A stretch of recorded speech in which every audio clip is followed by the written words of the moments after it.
এই শাড়িটা পরে না আমি ফেসবুকে কিছু রিলস ছেড়েছি, আর তাতেই কিছু কমেন্ট চলে এসেছে, যেটা ছেলেরাই করেছে। আর কমেন্ট করেছে যে এত সেজেগুজে এত মেকআপ করে কি হবে, সেই তো ভিউজ হচ্ছে না। তো তাদেরকে একটাই কথা বলবো যে রিলস হচ্ছে একটা ভালোবাসা, একটা নেশার জিনিস, আর মেকআপটা হচ্ছে মেয়েদের কাছে একটা ইমোশন, যেটা তোমরা বুঝবে না।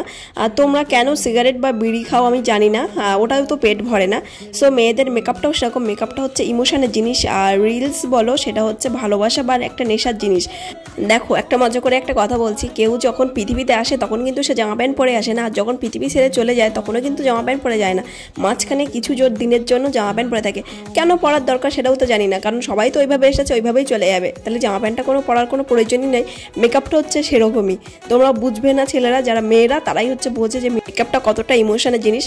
যাই হোক, সে বিষয়ে আর কথা না বলেই চলে আসলাম ছোট্ট একটা টিউটোরিয়াল নিয়ে। আর আমি মেকআপ কাউকে শেখাচ্ছি না, কারণ মেকআপ জানে না এই পৃথিবীতে মনে হয় কেউ নেই, সবাই টুকটাক মেকআপ জানে।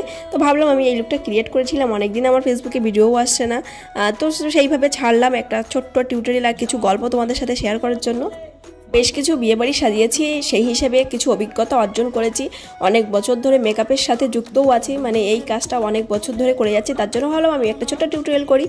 আর আমি কিন্তু বেসিক্যালি ভীষণভাবে মেকআপ করতে পছন্দ করি না, আর লাইট বা ক্যামেরার সামনে যখন আসতে হবে তখন একটু হাইলাইট করি আর কি, তার জন্যই। আর বেসিক্যালি তোমরা যারা আমার চ্যানেলে দেখো ফেসবুক, তারা অবশ্যই জানো যে আমি মেকআপ যাদেরকে করাই, ব্রাইড বা পার্টি মেকআপ সবই আমার চ্যানেলে দেওয়া আছে, অবশ্যই কিন্তু দেখো আর কমেন্ট করে জানিও সেইগুলোই কেমন হচ্ছে।